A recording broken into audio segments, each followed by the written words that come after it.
right, so this video is like a little quick tidbit on the pools. So Vanguard pool, DPS pool, and Hill pool. I've seen a lot of like misinformation going around about these three characters and how you should upgrade path. So I'm gonna show you real quick. This probably will be a short, but I'm gonna show you real quick the definite upgrade path for all the pools, right? So remember, for tank pool, your whole strength is in his guns, right? So tank pool and heal pool are like gun heavy. Like they're both really gun heavy. Heal pool has a caveat, which I'll discuss about when I go through his upgrade path. But for tank pool, 99% of the time, you want to take Banhammer first. You always want to have Banhammer because even with the nerf, when you get it upgraded, it still does more damage. Just remember now that for Banhammer to work, like you actually have to do damage. So before, like it was just like you could tag him with it and then it did everything for you. Now you have to actually do damage when you tag him with it. Next, always go Deadpool in your area. I know a lot of people say you should go guns, but always go guns third because Deadpool in your area, even with the Deagle nerf, the upgraded Deadpool in your area is still better. So I always go Deadpool in your area next. Then after that, you go guns.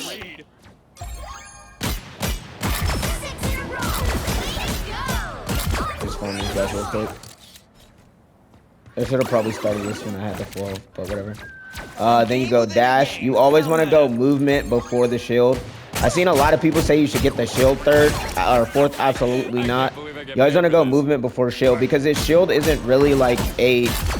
So the way that you use the unicorn shields is if you're shooting at someone and you want to get them either isolated or you want to have a 1v1, you can throw your shield on them and then area towards them and use your shield to like zone them off from hills. Or you could throw your shield behind them, like right here, and then it'll block kills from going to them and you basically just get an isolated 1v1. Oh yeah, while I'm farming out, let me show you the in your area charge. So if you in your area and you don't shoot, it does less damage. If you shoot, the damage scales up. So just make sure you hit the target before you pop in your area. You can also use in your area to just finish weak strategies. Then you always go bubble next. You always want to go bubble fourth. Bubble isn't really like that important, right? It's more for like isolating yourself in duels or when you're playing off angles or when you're trying to block kills. Because the whole point of tank pool is like you want to just be an agent of chaos, right? He can dive and he can poke, but you don't want to spend the whole game poking. You don't want to spend the whole game diving on him either. You want to kind of like change it based on the situation, right? Before, like I would say he was like 100% poke. You really didn't want to dive on him because he was just too good poke. Like the guns plus Deadpool in your area made him like an insane poke tank. But with the nerf to the Deagle and Deadpool in your area, like it's really not worth just poking on him. All right, cool. You got the less upgrade. So then you always go sword and sword ult. You always get sword ult last on tank pool, unless you are like trying to play strictly dive or you're in a dive comp. If you're in a dive comp and you're trying to play strictly dive, then obviously you get you still get Banhammer first, you still get in your area second, but then you get all the sword perks. And then hold on, let me show you a quick tech real quick. When you get to this point, the last upgrade is always going to be swords. Sword ultimate. You always want to get final exam last on this character. And I'm going to explain when you want to use final exam and when you want to use Banhammer on tank pool.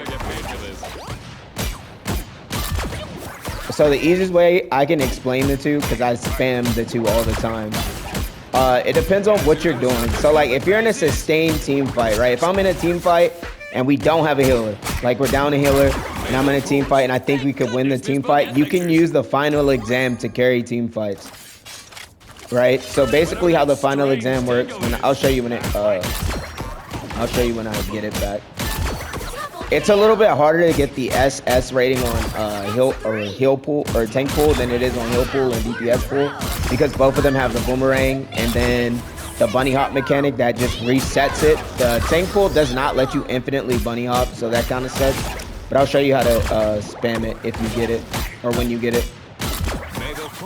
I'm almost there. Hold on. In like 5 seconds. I saw a lot of comments about people saying like this tank was dead, and he's not. You just have to play him differently now. So if we're down a healer, I'll always do this. I'll pop final exam, and I'll literally go. And then when you get the jackpot, the area that around Deadpool for 5 seconds gives all your allies overhealth. So they basically share the same health you do. It's not as great as the heal pool health, but they get increased damage reduction. You get increased damage and more health. They get increased damage and health. So you can kind of, he's like Cap in a fact where like his sword ult is a pseudo support ultimate. So just make sure when you're on tank pool, if you're down a healer and you can get close enough to reset it, I would definitely, sometimes it's better to just use the final exam over the banhammer. So for DPS pool, it's completely different. I'm gonna explain how you do this because this is like my new favorite character. So for DPS pool, you upgrade them completely different. You always want to get the Lord icon, dash, swords, sword ult, in your area, guns, banhammer. And the reason why you do that is because on heal pool on console, and I'm gonna explain this to you because I've been trying to do this for the last 3 days. So you can melee cancel his jump and make it faster. So this is me without melee canceling. If you don't melee cancel, this is kind of how the jump works, right? See how slow it is? But hold on, I gotta wait for my dash to reset.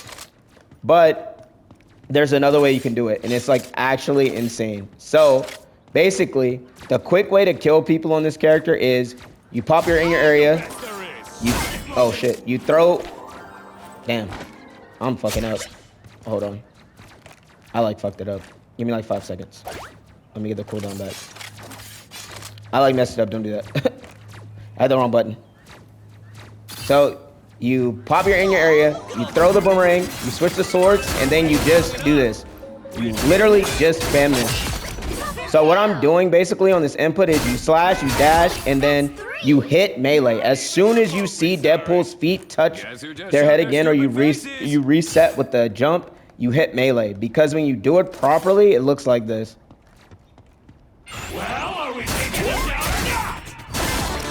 And then you get jackpot, and then you pretty much, when you have jackpot, you pretty much just farm. Just make sure you melee cancel. Just always make sure you melee cancel on this character, because it does that, like, combo is an extremely good burst combo. So how do you want to play heal pool? Heal pool, you kind of want to like poke to get your upgrades, because you cannot do anything without dashing the bouncing bobblehead. So you kind of want to get those 2 upgrades first. So in the early half of the fight, you're poking. It's cool if you get your ultimate first on DPS pool to use Banhammer, but after that, you kind of never want to use Banhammer. Once you get that dash upgrade and you get the legend icon upgrade, bouncing bobblehead, you never ever want to use the gun ult again. Even without the upgraded sword ult, you still want to use sword ult pretty much 99% of the time because it's so easy to reset. So just think of heal pool or DPS pool as like a flanking character. So you kind of want to start like on an off angle, and you want to shoot like supports and other DPSs. And then when somebody gets low, you use your dash to bypass their front line, and then you just go crazy in their back line. And as long as you can keep bouncing from target to target, you'll never ever die because they'll never be able to reset you. Always on all 3, I almost forgot this. Always take pictures. Always take pictures because it saves you. So like if you're, a lot of times when I'm in the back line on DPS pool and I get a pick, like people will try to burst you. Take pictures because it'll let your health start building up, and you're invulnerable while you do it. So for heal pool is kind of different than DPS pool and tank pool, because heal pool is probably the most passive one you want to play until you get your ult. So for heal pool, you always go bouncing bobblehead because it's the best one. You go dash, guns because you want to heal more. You go final exam, swords in your area, and Banhammer. So the reason why you don't really need it in your area on Hill Pool is because once you get the bouncing bobblehead, once you get that, you will farm your ult super fast. So you don't need the in your area as much on him. And then your guns heal heal way faster when you have the upgrade. So you always want to get guns. You always want to get guns after dash. But you always want dash because so in Hill Pool there is no right or wrong answer to use. You can use Banhammer too, but the problem with Banhammer is like, I don't know.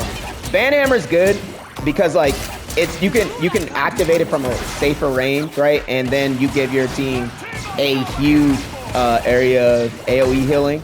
But if you do sword ult, right? So say I pop sword ult, look how big this is.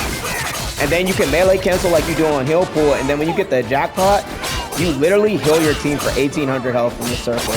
So you guys can just walk up and take so much space with this. Now, I'm not knocking Banhammer because again, Banhammer is really good too. I'm gonna just show you Banhammer real quick because if you go Banhammer, it does the exact same thing, but the heal, it does not give death pool overhealth. So that Banhammer for heal pool and DPS pool do not give you overhealth. So just keep that in mind. It gives your teammates overhealth, but it does not give you overhealth. So you kind of always want a sword ult on the other two. So yeah, this is the like kind of the definite guide. Just remember, like I said, when you are in dash mode, you need to be doing this as fast as possible. So just spam doing this in the range until you get the cadence down. Because once you learn how to dash or jump cancel with the dash, you like this dude literally becomes unhittable. You can solo carry fights on this character. Make sure you get your favorite Colleague skin, by the way, before they go away. They're all pretty cool on them. Deadpool has a lot of good skins. I just am not a fan of the Maid skin and the King skin because people wear them too much. So I'm just rocking the Sentinel skin. Before this, I was rocking the X-Set skin, I think. So, yeah, just get your favorite Colleague skin. And, yeah, don't let people tell you tank pool isn't bad. I think that you should have this dude in your back pocket as a flex anyway, because he can play all three roles. And the only difference that changes is heal pool is the more passive one. DPS pool is like a pseudo like off angle flanker, and then tank pool you're the best of both worlds. Tank pool you can frontline brawl with your tanks and poke because he has guns, or you can dive with the swords. You kind of don't want to die on tank pool a lot because you're fucking up sustain, but it's pretty chill. Yeah, this is my little quick second guide on the pools, and I hope you guys like it. See you in the next one.